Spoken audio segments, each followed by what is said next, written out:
see you here. Thank you for coming. My name is Mike Quinn. I'm a concept designer at Walt Disney Imagineering.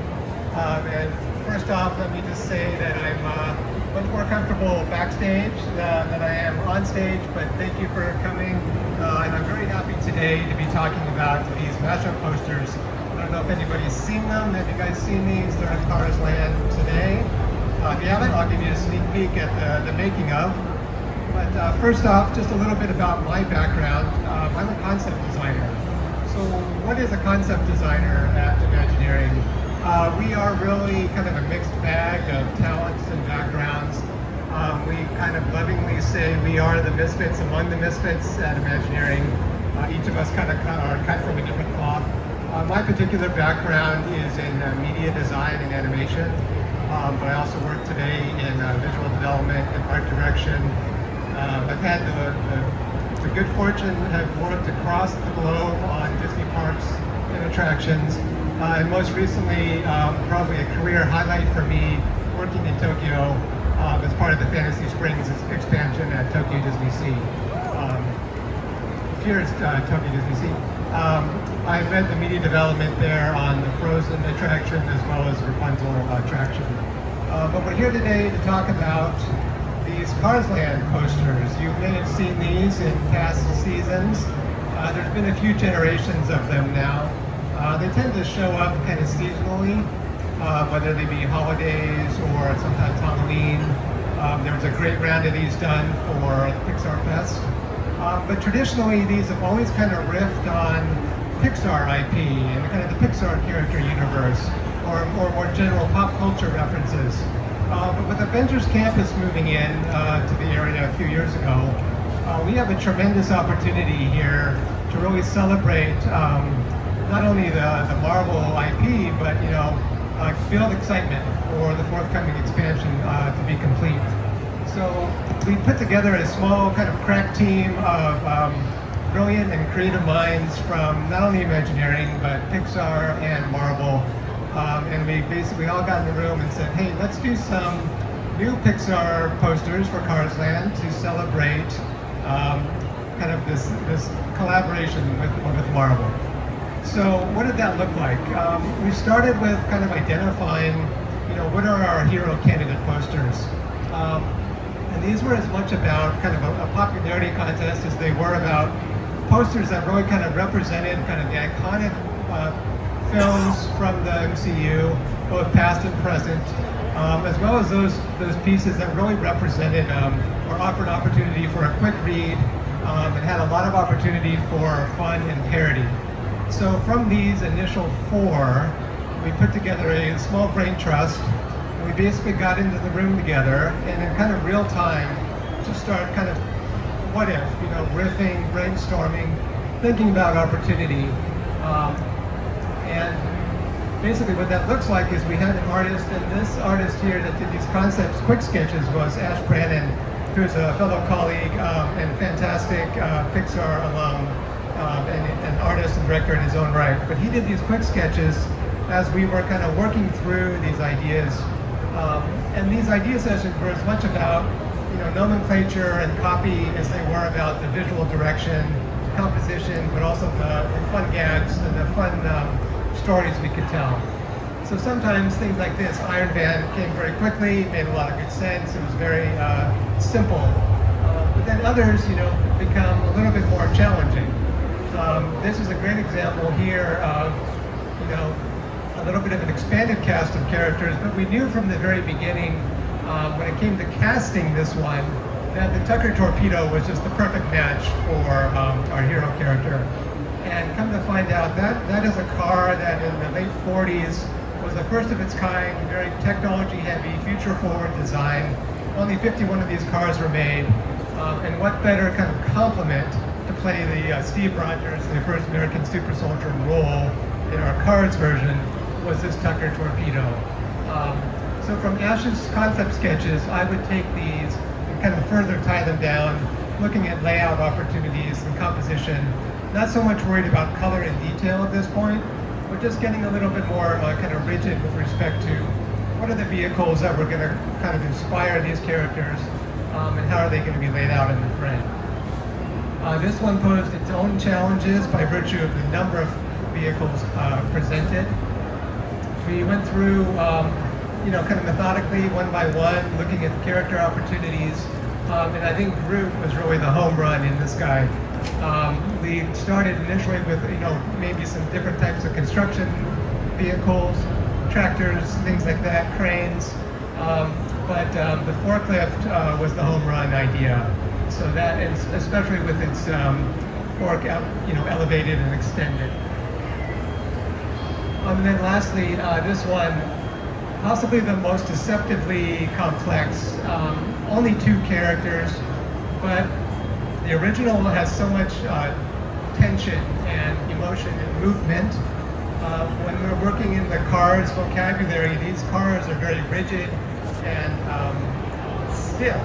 So how do you kind of celebrate this kind of embrace of these 2 iconic characters, with these rigid, hard-bodied vehicles? And so even in the layout study here, it still feels it kind of lacks excitement. So we really had our work cut out for us as we kind of proceeded. Once these quick sketches were done, they were presented to our legal partners for vetting. And once we got the go-ahead, both in terms of copy and overall intent, it was go, go, go. So I'll take you down that process a little bit. From the get-go, it was very important that these posters were really as true to the originals as possible. We were not interested in kind of reinterpreting, doing a 2D kind of stylized, kind of illustrated presentation. It was really, how can we take these characters and insert them into this kind of hyper-real photographic world of these theatrical posters?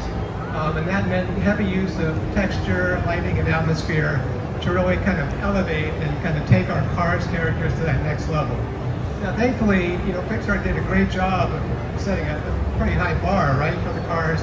They already exist in CG. They live in a world of, high fidelity, great lighting, reflective materials, lots of chromes and metals. But even then, we had opportunity to really kind of step them up even more and really present them as if they were basically photographed in the context of these kind of Marvel theatrical posters. A quick reality check for me, as I kind of dove into this, was that these characters are more than just eyes on a windshield. It seems kind of absurd to point out, but it's painfully true as you start to play with these. And these characters, we could do a whole talk on what makes these characters work. But obviously Cars, from the Cars franchise, they have weight, they have personality, attitude, emotion, and of course they have a mouth, which I did kind of forget about, and that presented its whole unique set of challenges in kind of illustrating these from scratch.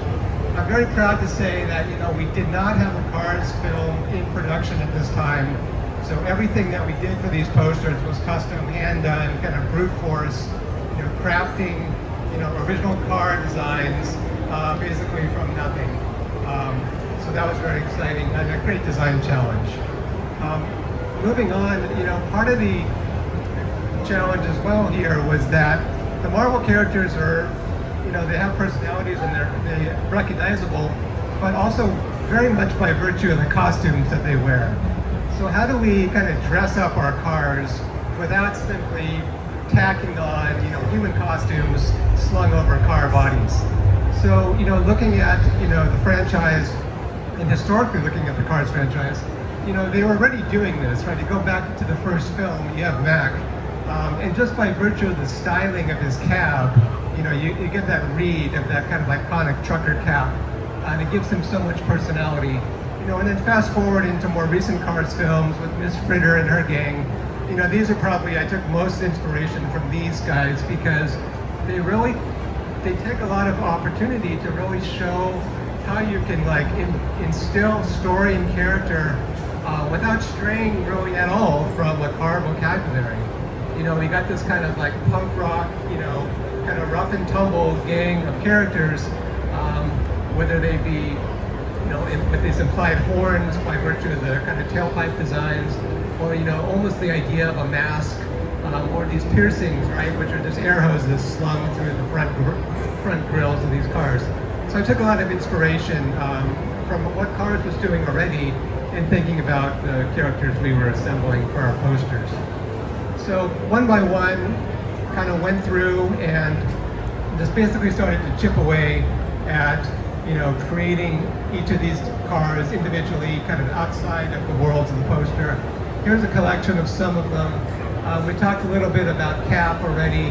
But the fun part of this project was kind of matching the vehicle with the personality of the character.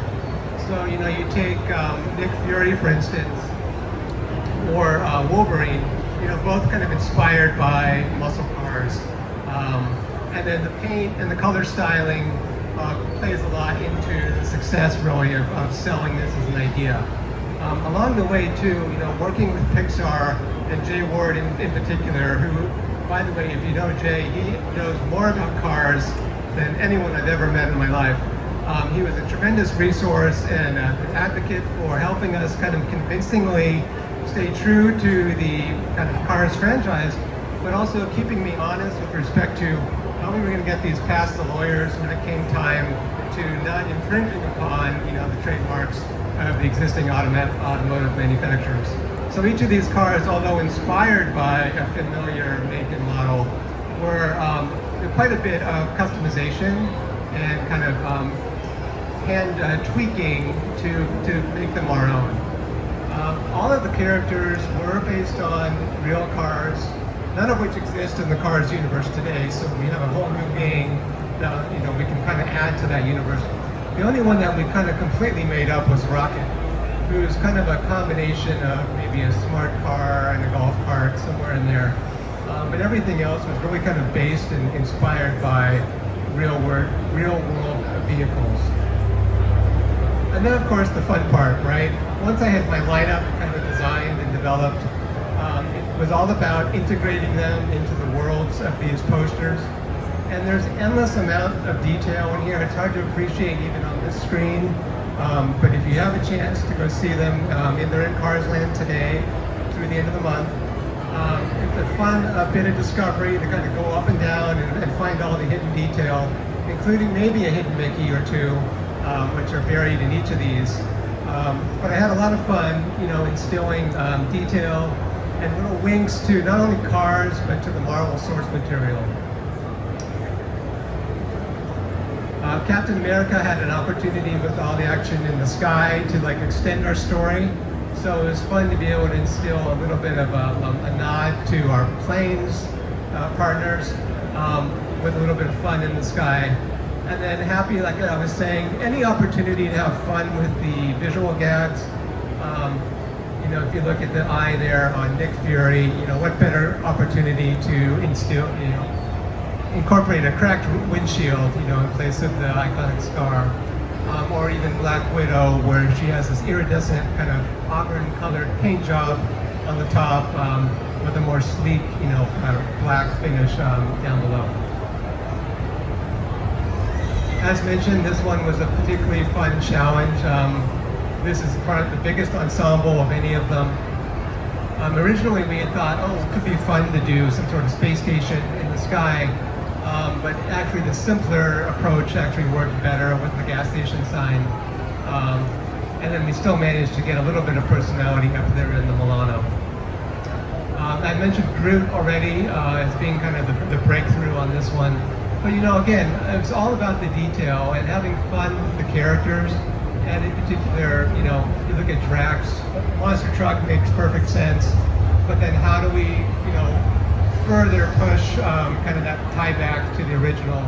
So this idea that this kind of rather tribal kind of custom paint that kind of evokes the markings on his character, or even the eye detail on Gamora. Again, all these little details only go in service of creating a more successful outcome. So I was very excited about how these did come together. This one, of course, posed its own set of challenges, not the least of which was the idea that we wanted to make this a little more family-friendly than the original. So the gun was immediately off the table. So we looked at any number of opportunities for the Deadpool character in terms of weaponry. But at the end of the day, we just found that we could make it as menacing and fun but also silly without being too literal to the original. But again, there's lots of little winks and nods to tie back to the original posters. If you look on the grills of both Wolverine and the Deadpool characters, you can see their little insignias there represented. And then of course Wolverine's kind of iconic, mutton chop facial hair motif kind of reflected in the paint detail. And then just a good amount of grit and grime kind of peppered throughout to really kind of call back to the original. So with that, as I mentioned, these are on display currently in Cars Land. They are on the construction fence just behind the Cozy Cone, in between the Cozy Cone and Luigi. They'll be there through the end of the month. When that wall comes down, they will find a permanent home in Cars Land proper. And I understand there may be some extra space where they will live in the future. And to add to that, I know the MCU is not done. Doomsday is upon us, so fingers crossed there might be opportunity for more versions of these as we move down the line. So thank you very much. Enjoy your day at D23.